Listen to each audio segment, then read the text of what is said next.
Yohanes pasal 8 ayat yang ke-21 sampai ayat yang ke-29. Bapak Ibu Saudara yang dikasihi oleh Tuhan, Yesus datang ke dalam dunia ini untuk menebus dosa kita.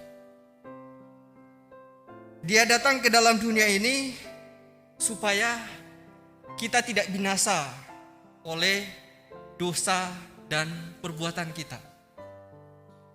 Sama seperti seorang perempuan yang kedapatan berzina di dalam ayat sebelumnya, dia seharusnya mati oleh karena dosa dan perbuatannya.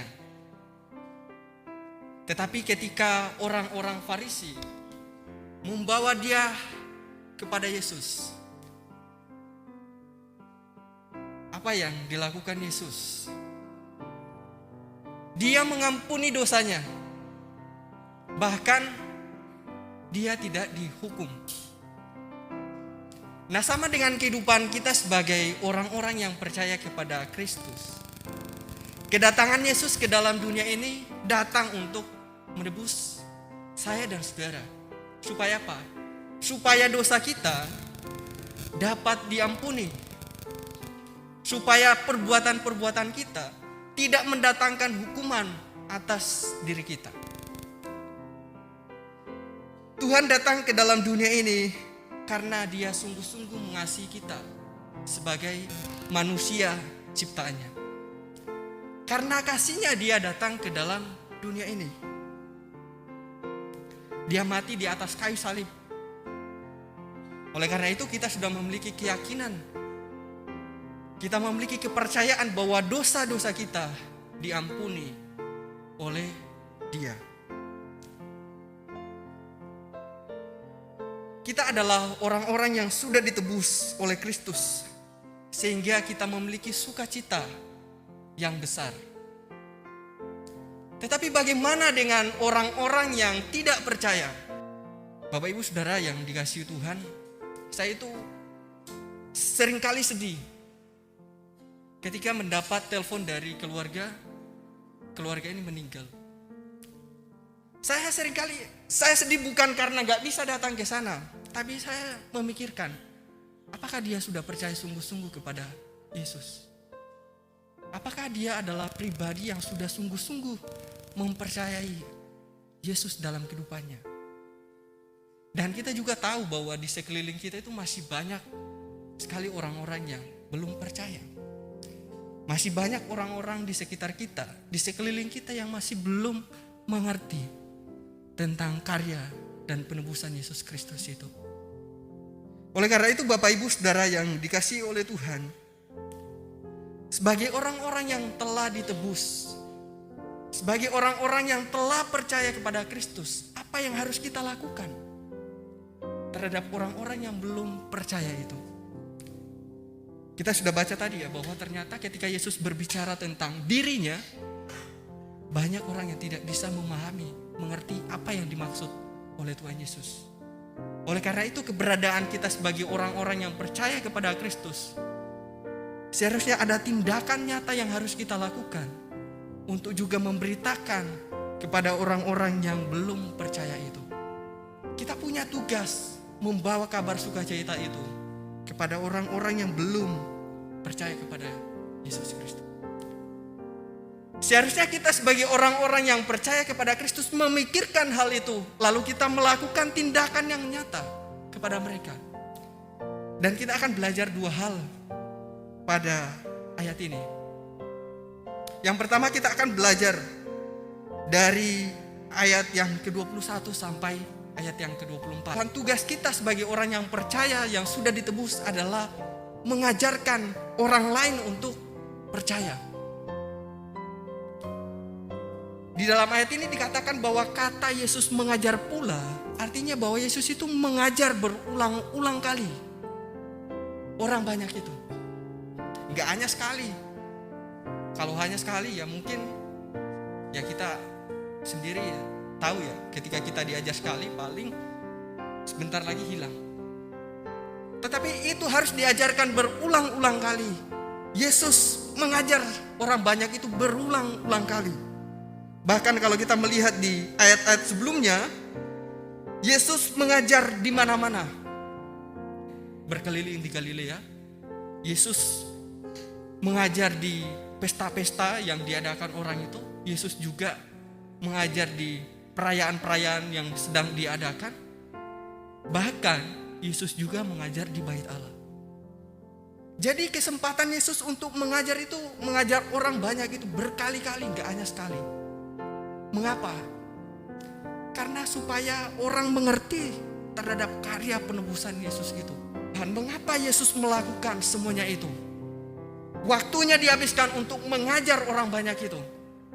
Karena apa? Karena Yesus berharap bahwa semua orang dapat diselamatkan. Di dalam ayat yang ke-21 dikatakan bahwa Yesus mengatakan bahwa kamu akan mati oleh dosamu. Dan ke tempat aku pergi, kamu tidak akan datang. Nah, ini yang harus kita renungkan sungguh-sungguh dalam kehidupan kita. Mengapa kita perlu mengajar orang lain untuk percaya? Karena Yesus adalah satu-satunya yang dapat menyelamatkan.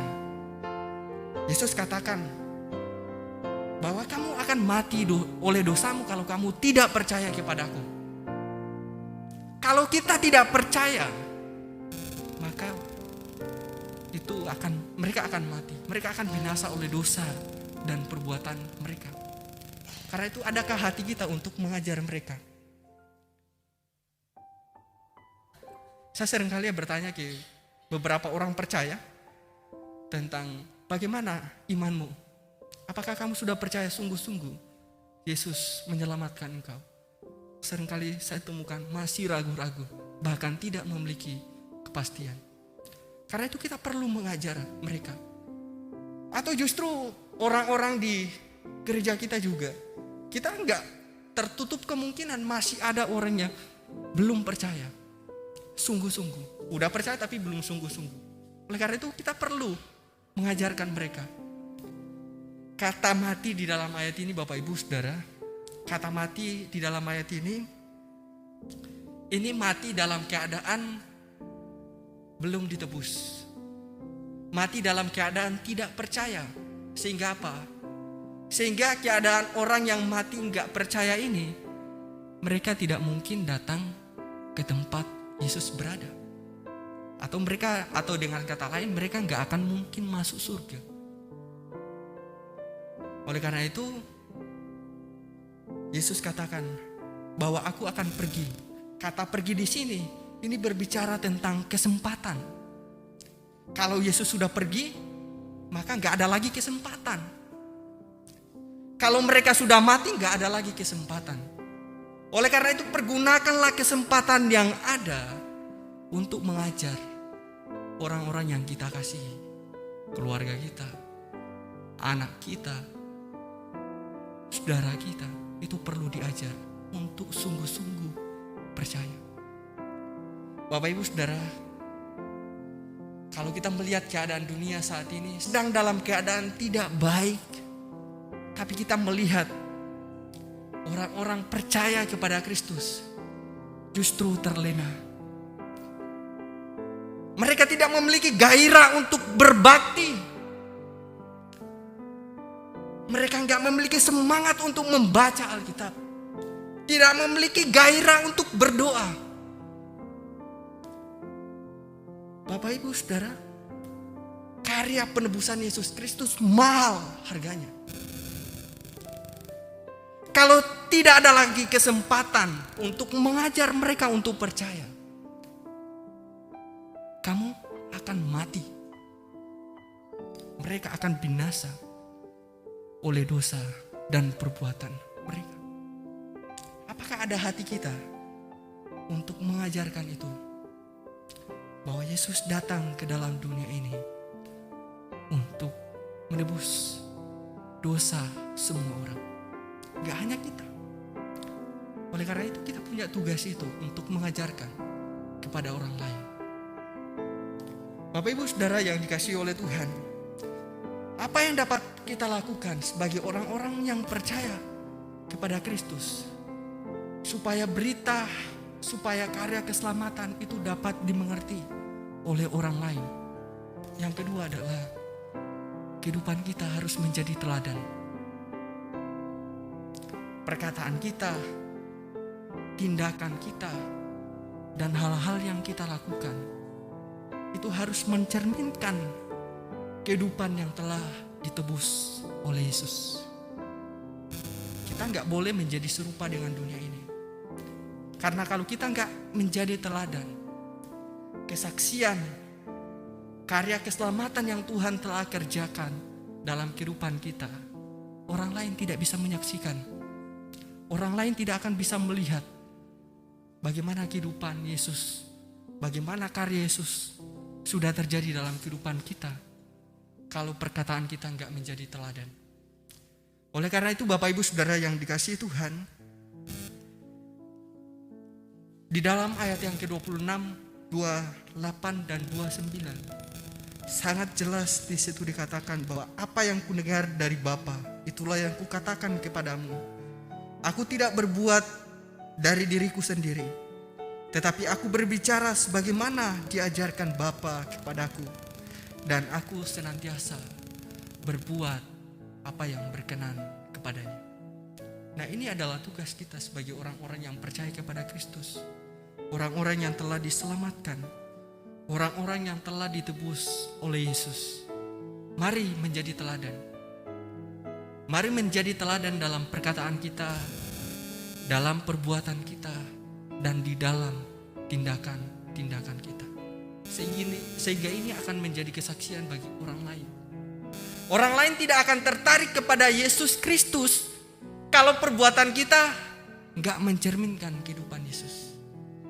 Orang lain tidak akan tertarik kepada Yesus kalau perkataan kita tidak mencerminkan kehidupan yang telah ditebus oleh Yesus. Oleh karena itu hal ini harus kita kerjakan. Apakah kita sudah mengerjakan hal ini dalam kehidupan kita?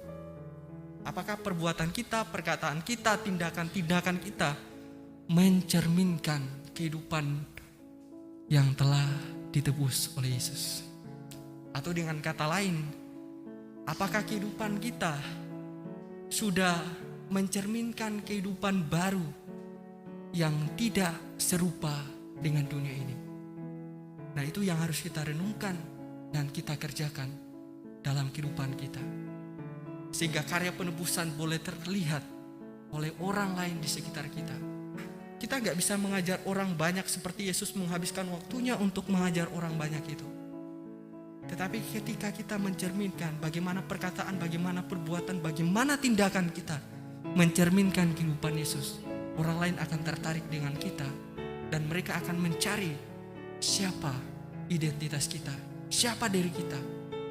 Dan diri kita adalah murid Yesus, dan mereka juga dapat dimenangkan.